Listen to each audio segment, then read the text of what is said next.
Hello guys, आप सभी का स्वागत है हमारे YouTube channel the exclusive academy में। तो जैसे कि आप लोगों को पता है कि इस चैनल पर हमारे एजुकेशन और एकेडमिक वीडियोस आते रहते हैं। तो आज हम यहाँ पर आपके लिए क्लास 12th का पॉलिटिकल साइंस का चैप्टर नंबर 3 का जो पार्ट सेकंड है, आज हम यहाँ पर उसको डिस्कस करेंगे। और जो उसका फर्स्ट पार्ट था वो आप लोगों को मैंने बनाकर दे दिया है, तो आप लोग वहाँ से जाकर उसको देख सकते हैं। और इसको देखें तभी जब आप लोग पहला पार्ट देख लें, क्योंकि ये उसके बाद का है, तो आपको तभी समझ में आएगा जब आप लोग उसके बारे में पहले पढ़ लेंगे। तो देखते हैं कि आज इसके अंदर क्या क्या चीज़ें होने वाली हैं। जो हमारा ये चैप्टर नंबर 3 है, इसमें हम लोग देखेंगे किस तरीके से क्या क्या हम इसके अंदर पढ़ने वाले हैं। और इसका जो नाम है वो आप लोगों को पता भी होगा, सत्ता के नए केंद्र। ये देखिए बहुत ही बेहतरीन चैप्टर है। इसमें काफ़ी चीज़ें नई जुड़ी हैं इस साल, और मैं आपको सब बताऊंगा इसमें एक एक चीज़ें करके कि क्या क्या इसमें आ रहा है, क्या क्या नहीं आ रहा। तो फिलहाल जो अभी इसमें मेन चीज़ें हम उस पर फोकस कर रहे हैं, तो वो है हमारा सबसे पहला। देखते हैं कि आज हम क्या क्या पढ़ने वाले हैं। सबसे पहला हमारा आता है कि यूरोपीय संघ की कमज़ोरियाँ पढ़ेंगे। अगर आपको याद होगा तो लास्ट जो हमारा पार्ट था उसके अंदर मैंने आपको बताया था यूरोपीय संघ के बारे में पूरा, कि किस तरीके से बना, किस तरीके से उसने अपना विकास करा, कैसे उसका परिवर्तन हुआ। मगर हम आज इसके बारे में पढ़ेंगे इसमें क्या क्या कमज़ोरियाँ आई। और उसके बाद हम देखते हैं कि इसमें हमारा चीन में सुधार की जो प्रक्रिया हुई, किस तरीके से जो माओ था हमारा, चाइना था, वो किस तरीके से सुधार हुआ उसके अंदर। और जब सुधार हो गया तो उसके बाद उसमें जो नकारात्मक पहलू सामने आए वो पढ़ने हैं हमें। और लास्ट हमारा होगा आज के लिए भारत चीन संबंध। तो आज हम इन सब चीज़ों के बारे में डिस्कस करने वाले हैं। तो गाइस ध्यान से चलें। तो चलते हैं पहला टॉपिक आज का कि यूरोपीय संघ की कमज़ोरियाँ। देखिए ये बहुत ही बढ़िया टॉपिक है। ये काफ़ी ऐसा है कि देखिए बहुत ही, ये समझ लीजिए ये एग्ज़ाम में आता इतना नहीं है, बट बहुत ज़्यादा कम लोगों को पता है कि इसकी कुछ कमज़ोरियाँ भी हैं। क्योंकि इस वाले टॉपिक को, इस वाले कंटेंट को लोग ज़्यादा छुपा कर रखते हैं। ज़्यादा मतलब इतना ये सामने आता नहीं है। ज़्यादातर इसकी अच्छाइयाँ और इसकी विशेषता सामने आती हैं, परिवर्तन आता है। लेकिन ये वाली चीज़ भी ज़रूरी है, ये भी पढ़ना बहुत ज़रूरी है, क्योंकि ये भी सिलेबस का हिस्सा है। बट लोग छोड़ देते हैं, स्किप करते हैं, क्योंकि इसमें इतना इसको इम्पोर्टेंस देते नहीं हैं।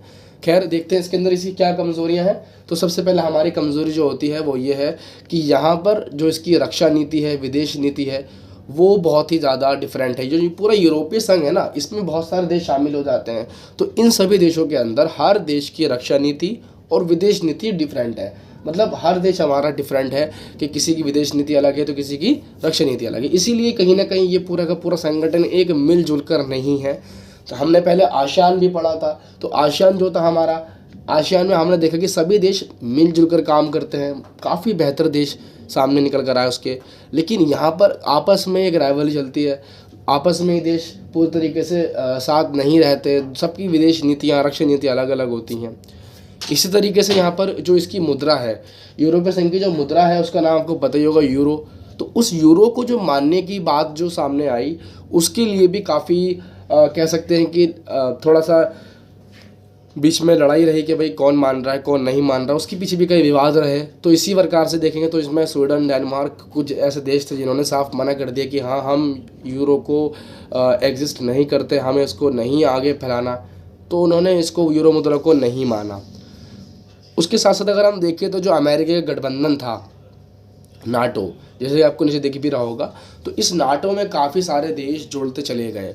मतलब कहने का ये है कि इनका एक अलग से ग्रुप है यूरोपीय संघ, बट आप उसके बाद भी, उसके बावजूद भी अमेरिका को पहली प्रेफरेंस दे रहे हैं। तो ये कहीं ना कहीं यूरोपीय संघ की कमज़ोरी है कि आपके सदस्य देश दूसरे गठबंधन की ओर जा रहे हैं। तो इसी वजह से कहीं ना कहीं यूरोपीय संघ की कमज़ोरी सामने आती है। तो ये 3 पॉइंट यहाँ पर आपको मैंने बता दिए कि यूरोपीय संघ को कमज़ोर बनाते हैं, उसके सदस्यों को दूर करते हैं।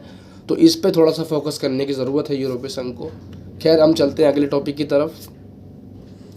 ये देखें अगर हम, तो जो चाइना है, चाइना आज के टाइम पे काफ़ी विकसित हो रहा है, पहले इतना विकसित नहीं था। तो उसने किस प्रकार से अपना विकास करा, उसका जो चाइना में सुधार हुआ वो कैसे हुआ, मैं बताता हूँ आप लोगों को। कि 1972 से पहले वो चाइना, जो आज चाइना है, उसमें बहुत डिफरेंट था। क्यों? क्योंकि चाइना को बाहर से मतलब ही नहीं था। जो बाहर दुनिया है उसको उससे मतलब नहीं है। वो कहता था कि भाई मैं अपना अकेला रहता हूँ, मुझे अपना कोई मतलब नहीं है बाहर। जिस प्रकार से उसने अपना एक अलग से ही देश, अपने अलग दुनिया बना रखी थी अपने देश में। ना तो वो किसी देश से व्यापार करता था, ना ही किसी से कांटेक्ट करता था। यहाँ तक कि जो हमारे सॉफ्टवेयर हम इस्तेमाल करते हैं अपने फ़ोन्स में, लाइक गूगल, क्रोम, मतलब ये उसके पास थे ही नहीं। उसके पास अलग से अपना सारा सॉफ्टवेयर है। तो उसका एक बिल्कुल कह सकते हैं कि दुनिया से दूर था, लेकिन 1972 में पहली बार उसने कहा कि मैं अपना ये जो एकांतवास है, मतलब अकेले रहने का जो ये मेरा विचारधारा है, मैं इसको समाप्त करता हूँ। और 1972 में ही पहली बार उसने अमेरिका के साथ व्यापार करके अपने एकांतवास को ख़त्म कर दिया और कहा कि अब मैं बिल्कुल आपके सामने हूँ, जो चाहे मुझसे व्यापार कर सकता है, बिल्कुल एकदम कोई टेंशन वाली बात नहीं है। तो 1972 में चाइना का पहली बार लगा कि हाँ ये भी मार्केट में आना चाहता है। खैर उसके बाद फिर जो हमारा 1973 में जो यहाँ के कह सकते हैं कि प्रेसिडेंट थे, उन्होंने यहाँ पर आधुनिकीकरण के लिए काफ़ी प्रयास करे। तो उन्होंने क्या करा 1973 में, खास करके 4 चीज़ों पर ध्यान रखना है आप लोगों को, उनका इन्होंने मॉडर्नाइजेशन करा। पहला सेना, उसके बाद इन्होंने वहाँ की कृषि और वहाँ की तकनीक और वहाँ की जो हम कह सकते हैं कि जितने भी उनके विज्ञान था, ये 3-4 चीज़ों के ऊपर उन्होंने काफ़ी मात्रा में, उद्योग के ऊपर सॉरी, चौथी चीज़ हमारी उद्योग था, उद्योग, कृषि, सेना और वहाँ का विज्ञान जो टेक्नोलॉजी थी उसका उन्होंने आधुनिकीकरण कर दिया। यानी कि कहा कि अभी जो हम इस्तेमाल करते हैं पुरानी चीज़ें, अब हम उनको टेक्नोलॉजी के द्वारा दोबारा लाएंगे, और उसका उन्होंने आधुनिकीकरण कर दिया 1973 में। तो ये हमारा समझ में आना चाहिए कि हाँ चाइना ने जो आज सुधार हम देखते हैं उसके पीछे पूरी कहानी है। उसके बाद 1978 में क्या करता है, उन्होंने खुले द्वार की नीति अपना दी। क्या करा, खुले द्वार, जैसे कि आप समझते हैं खुले द्वार क्या होता है, गेट खोल दिया कि जो चाहे मुझसे मुक्त व्यापार कर सकता है। ये देखिए एक वर्ड आपको मैंने बता रखा है पहले भी, मुक्त व्यापार क्या होता है। मुक्त व्यापार क्या था, जब कोई देश किसी देश से व्यापार करता है तो जो भी उसका टोल टैक्स होता है, जो भी हमारा ट्रांसपोर्टेशन के दौरान हमारा टैक्स लगता है, बॉन्ड जिसे हम कहते हैं सीमा शुल्क हिंदी में, उसको हटा देना, वो होता है हमारा, जिसे हम कह सकते हैं कि हमारा मुक्त व्यापार हो गया। तो चाइना ने कहा कि अब मुझसे कोई व्यापार कर सकता है, बिल्कुल मुक्त, मुफ्त नहीं मुक्त, याद रखिए वर्ड का, कि टैक्स नहीं लगेगा, आप व्यापार करिए। उसके बाद 1982 में खेती का निजीकरण कर दिया। कहा कि भाई जो हमारी खेती है इसको हम निजी हाथों में दे देंगे, प्राइवेट कर देंगे, जिससे क्या होगा कि हमारी खेती में ज़्यादा मात्रा बढ़ जाएगी, क्वांटिटी बढ़ जाएगी और क्वालिटी अच्छी हो जाएगी, ऊपर से पैसा भी कम देना पड़ेगा। यही फ़ायदा है हमारा प्राइवेटाइजेशन का, कि जितना आज हम देखते हैं कि सोचते हैं कि प्राइवेट हो रहा है, उसका एक फ़ायदा ये सामने से आता है कि जो भी प्राइवेट होता है उसमें हमारा क्या होता है कि पैसे कम देने पड़ते हैं और काम ज़्यादा मिल जाता है। जो हमारा गवर्नमेंट है उसमें क्या होता है, गवर्नमेंट में पैसा ज़्यादा देना पड़ता है बट हमारा काम लेट होता है। तो ये हमारा इसमें थोड़ा सा कॉन्सेप्ट था जो इन्होंने चलाया और इससे फ़ायदा बहुत हुआ इनका। उसके बाद लास्ट में 2001 में इन्होंने क्या करा, जो विश्व व्यापार संगठन हमारा है WTO, उसमें अपना नाम दे दिया कि हाँ आज से मैं पूरे वर्ल्ड में एक ऐसा देश हूँ कि भाई मुझे भी आप फ्री में, मतलब एक तरीके से इंडिपेंडेंटली आप मेरे से व्यापार कर सकते हो। तो वर्ल्ड जो हमारा ये WTO है इसके साथ जुड़ने का भी इनका ये जो प्रोग्रेस था ये भी कंप्लीट हो गया 2001 में। उसके बाद क्या होता है देखते हैं। नया हमारा अब जो क्वेश्चन है कि जब भी सुधार हो गया, सुधार करने के बाद क्या इसका नकारात्मक पहलू सामने आया, ये भी एक इम्पॉर्टेंट चीज़ है। जब भी हमारा विकास करने की कोशिश करेगा, सुधार करेगा, तो उसके कुछ ना कुछ क्रिटिसाइज़ या कह सकते हैं उससे कुछ ना कुछ नेगेटिव इम्पैक्ट पड़े होंगे। तो सबसे पहले हमारा आता है असमान विकास। अब असमान विकास में क्या होता है कि देखिए जो भी हमारा चाइना था इसमें हर व्यक्ति जो था, अमीर हो गरीब हो, तो इससे बहुत फ़र्क पड़ा। अब जो अमीर थे उनका विकास जल्दी हो गया, गरीब थे उनका विकास लो हुआ, मतलब काफ़ी धीमी स्पीड से हुआ। तो इसी वजह से कहीं ना कहीं नकारात्मक है, क्योंकि इसमें हर व्यक्ति का विकास नहीं हुआ। हम कह सकते हैं चाइना का जो प्रोसेस है, जो मॉडल है, वो क्या है, समाजवाद है, लेकिन कहीं ना कहीं वो देखें तो हमें ये पता लगता है कि वो पूरी तरीके से यहाँ पर उसका बेनिफिट सामने नहीं आया, क्योंकि हर इंसान अमीर नहीं हुआ। तो ये असमान विकास रहा। दूसरी चीज़ बेरोज़गारी बढ़ी। देखिए बेरोज़गारी बढ़ना एक बहुत इंपॉर्टेंट चीज़ हो जाती है, किसी भी देश के लिए बहुत प्रॉब्लम हो जाती है, क्योंकि देखिए अगर आपकी बेरोज़गारी बढ़ रही है तो कहीं ना कहीं आपका आर्थिक विकास डाउन होता चला जाएगा। चाइना के साथ भी ऐसे ही हुआ। पहले तो काफ़ी जनसंख्या रही यहाँ पर, देखिए जनसंख्या इतनी थी, अगर मैं आपको बताऊँ कि विकास करा, बहुत सुधार करे, व्यापार करने के लिए काफ़ी लोगों को नौकरियाँ मिली, नई नई कंपनीज खुली, सब कुछ करा, लेकिन जनसंख्या इतनी है कि हम नौकरियां दें कितनी, ये वाली बात सामने आ जाती है कि भाई देखिए जॉब बहुत निकली, वैकेंसीज बहुत निकली, बट दुनिया की सबसे ज़्यादा पॉपुलेशन कहाँ पर है, चाइना में। तो इसकी वजह से आप कितना ही ज़्यादा जॉब निकाल लीजिए, दुनिया का कह सकते हैं कि चाइना में हर इंसान फिर भी एम्प्लॉयमेंट नहीं ले सकता, क्योंकि सबसे ज़्यादा पॉपुलेशन कहाँ पर है, चाइना में। तो कितने ज़्यादा बंदा कर सकता है, कितनी ज़्यादा जॉब निकाले, कोई फ़ायदा नहीं है भाई। कहीं ना कहीं बंदे को जॉब लेस होना ही पड़ेगा किसी ना किसी को। तो नंबर 3, अब क्या हुआ, जब यहाँ पर के जो पुरुष थे वो बेरोजगार थे तो महिलाओं को काम करना पड़ गया, क्योंकि देखिए महिलाओं को जॉब जल्दी मिल जाती है। वही हुआ यहाँ पर भी, तो जॉब मिल तो गई, लेकिन वही वाली बात है कि अब जब घर से जल्दी निकल करके रात को देर में घर पहुँचते हैं तो फिर क्या होता था कि उनकी सुरक्षा में दिक्कत आती थी। घर के वापसी आने में कई ज़्यादा देखा गया कि वहाँ पर उनके अपहरण हुए हैं, उनको लूटा गया है महिलाओं को। तो रात के वक्त में भी काम से जब वापस आती थी तो बहुत दिक्कतों का सामना करना पड़ता था महिलाओं को, क्योंकि उनको सुरक्षा नहीं मिल पा रही थी जो वहाँ के लुटेरे थे। क्योंकि देखिए सिंपल सी बात है, बेरोजगारी जब बढ़ जाती है तो इंसान क्या करता है, फिर लोगों को लूटता है। उसमें ये सिस्टम ये एकदम नेचुरल है कि जब आपके पास पैसे नहीं होंगे तो आप क्या करोगे कि आपके पास कोई ऑप्शन नहीं है कि भाई मैं किसी तरीके से अपना संसाधन नहीं जुटा पा रहा हूँ, तो फिर मैं क्या करूँगा, दूसरे बंदे को लूटना शुरू कर दूंगा। ये एकदम नेचुरल थिंग है, कोई नई बात नहीं है। इसका सेम एग्जांपल हम देख सकते हैं चाइना में जो हुआ। अब वहाँ पर बेचारी महिलाओं को काम करना पड़ रहा है क्योंकि उनके जो पुरुष हैं वो बेचारे काम नहीं कर पा रहे क्योंकि उनको बेरोजगारी है। तो जिसकी वजह से वहाँ की महिलाएं तो काम कर रही थी, लेकिन जब वो घर पे पहुँचती रात को तो रास्ते में ही वहाँ पर उनका अपहरण हो जाता था, लूटपाट हो रही है, सामान छीन लिया। तो ये भी वहाँ पर देखने को मिला। उसके बाद सबसे बड़ा एग्जांपल हम देखते हैं तो वहाँ पर क्या हुआ, जब बड़ी बड़ी फैक्ट्री लग गई, मान ले सुधार करा, फैक्ट्री लगाई गई, लेकिन जो वहाँ से जो प्रदूषण वहाँ पर से रिड्यूस हुआ, जो वहाँ से प्रोड्यूस हुआ, इतना ज़्यादा वहाँ से प्रदूषण निकला, उसको वहाँ पर किसी तरीके से कह सकते हैं कि उसको रिसाइकल करने का, उसको सही करने का, प्रदूषण को ख़त्म करने का कोई ऑप्शन नहीं है हमारे पास, जिसकी वजह से ये दिक्कत हुई चाइना में। और आज सबसे ज़्यादा पोल्यूशन हमारा चाइना में देखने को मिलता है। तो इसी वजह से ये भी एक नकारात्मक पहलू था सुधारों का। देखिए सुधार तो हुए और बहुत सुधार हुआ, काफ़ी ज़्यादा मात्रा में चाइना जाके निकल चुका है, लेकिन कहीं ना कहीं ये दिक्कत सामने आती है कि भाई उसका जो पर्यावरण का प्रदूषण कह लीजिए, महिलाओं की सुरक्षा में कमी कह लीजिए, बेरोजगारी बढ़ी, असमान विकास हुआ, ये सब चीज़ें उस सुधार को कहीं ना कहीं रोकती हैं, सुधार के जो वैल्यू उसको ख़त्म करती हैं। और इतना ही नहीं, जब प्रशासनिक और सामाजिक रूप में जो कार्यकर्ता काम कर रहे थे, जो काम करने वाले कामगार थे, उन्होंने भी भ्रष्टाचार फैलाना शुरू कर दिया। यही नहीं, खाली अगर हम देखें तो जो समाज में काम करने वाले लोग हुआ करते थे, छोटे मोटे व्यापारी कह लीजिए, भले ही सरकारी हो या ना हो, बट उन्होंने भी वहाँ पर भ्रष्टाचार करना शुरू कर दिया, क्योंकि उनको पता है कि जो सरकार है वो भी समाजवाद की है, वो हटने वाली नहीं। अगर आप कॉन्टेक्ट सरकार से है तो आप कितने करिए भ्रष्टाचार, कितने करप्शन करिए, आपको हटाने वाला कोई नहीं होगा। तो ये सारे जहाँ पर हम देख सकते हैं इसके नकारात्मक पहलू थे। चाइना में जो व्यापार, जो हमारा विकास हुआ, उसके बाद सामने जो ये पहलू है वो आपके सामने मैंने बता दिए। बाकी चलते हैं, जो हमारा अगला क्वेश्चन होने वाला है वो ये है कि जब भारत और चाइना जो है हमारा, दो देश हमारे हैं, बहुत पास के, जो मित्र देश नहीं कह सकते इनको, इन देशों के बीच में हमेशा से संबंध कुछ अच्छे रहे हैं, कुछ बुरे रहे हैं। तो मधुर और कटु, यानी कि अच्छे भी रहे हैं, बुरे भी रहे हैं, तो उनको हम समझना है कि संबंध किस तरीके से रहे हैं। तो पहले पढ़ते हैं कि संबंध, विवाद किन किन बातों पर हुआ है, किन किन बातों पर संबंध खराब हुए हैं। हम पढ़ते हैं विवाद के क्षेत्र। विवाद में क्या है, देखिए 1950 में पहली बार जब दलाई लामा भारत आ गए थे, क्या हुआ था, भारत ने क्या करा, 1950 में दलाई लामा को शरण दे दी। मतलब अब दलाई लामा कौन है, दलाई लामा देखिए तिब्बत जो है हमारा एक देश, अब की डेट में अब देश आ गया, पहले चाइना का हिस्सा हुआ करता था। तो जो तिब्बत था, तिब्बत में क्या होता था कि जो वहाँ का जो राजा था वो दलाई लामा था। दलाई लामा से क्या दिक्कत है, चाइना चाहता था कि जो ये इनका इलाका है तिब्बत पहले इनके अंडर में आता था, तो आज भी इनके अंडर में ही आना चाहिए। इसी वजह से चाइना ने इस पर अपना अधिकार करने के लिए आक्रमण कर दिया। अब चाइना से लड़ तो पाएगा नहीं तिब्बत, क्योंकि छोटा सा इलाका है।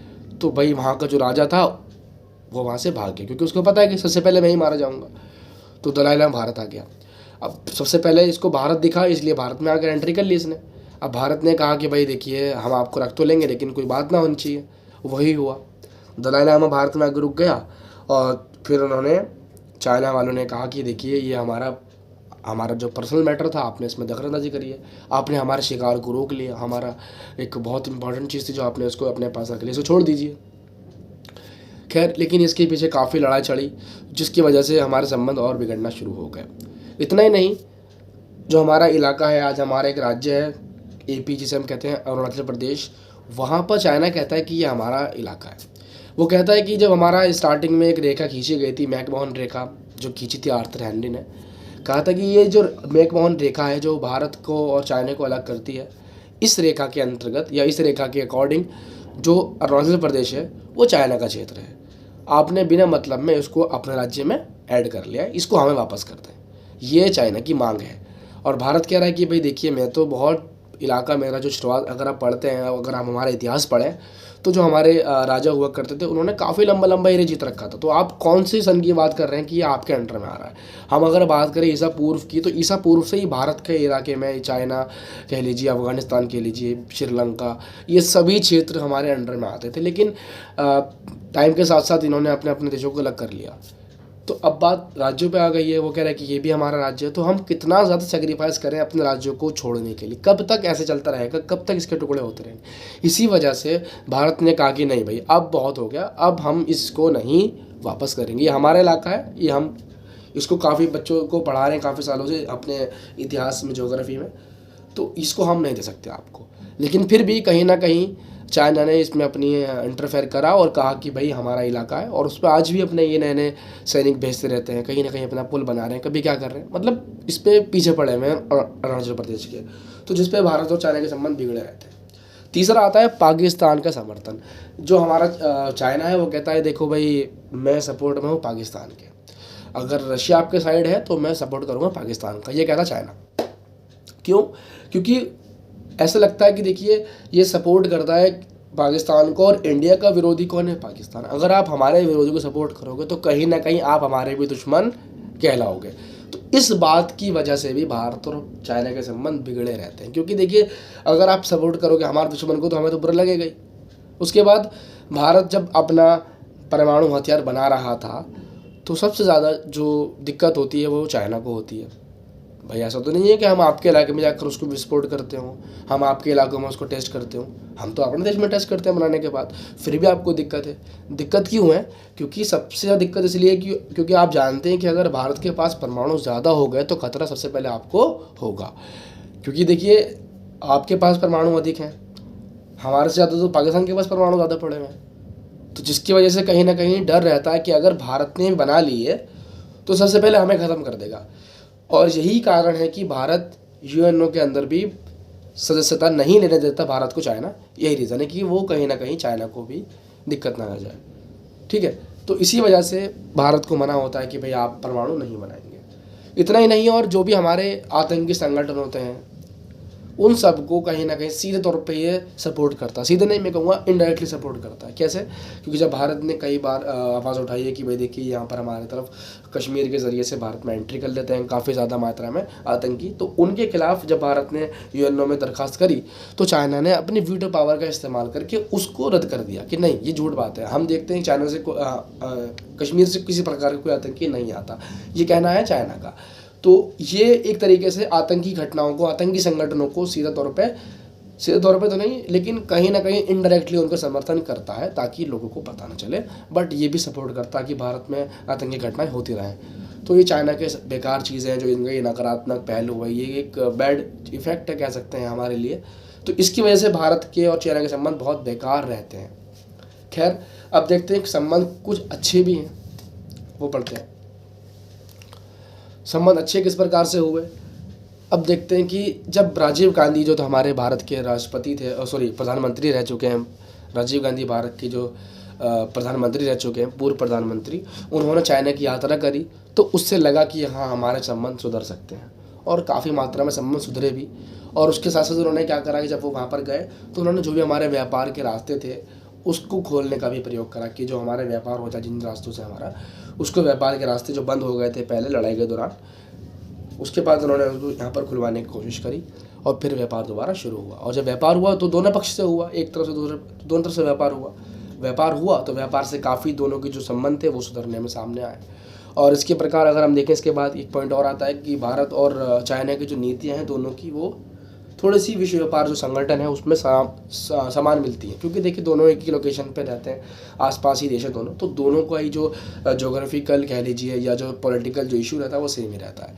इसीलिए दोनों की जो नीतियाँ हैं वो कहीं ना कहीं दोनों की सेम रहती हैं। इसीलिए ये थोड़ा सा सहयोग के क्षेत्र में आती हैं चार चीज़ें: जिसकी वजह से भारत और संबंध अच्छे हैं चाइना के थोड़े से, और बुरे मैंने आपको बता दिया। तो बाकी इसमें आज के लिए मैं कहता हूँ कि आप थोड़ा इसको यहीं तक रखें, बाकी जो इसमें थोड़ा सा बचा है मैं आपको थर्ड पार्ट में समझा दूंगा। जो नए टॉपिक जुड़े हैं जैसे कि अरब स्प्रिंग है और काफ़ी चीज़ें छोटी छोटी चीज़ें बाकी हैं, वो मैं आपको अगले चैप्टर में समझा दूंगा, अगले टॉपिक में समझा दूंगा। आज के लिए इतना ही है। बाकी चैनल को सब्सक्राइब कर दीजिए और वीडियो को लाइक कर दीजिए, अगर अच्छी लगती है तो वीडियो को शेयर भी कीजिए, और अपने दोस्तों को बताइए कि हाँ इस साल भी काफ़ी चीज़ें नई जुड़ी हैं, तो क्लास 12 के बच्चे थोड़ा सा अवेयर हो जाएंगे। खैर तो चलते हैं फिर, आज के लिए सिर्फ इतना ही। Thanks for watching.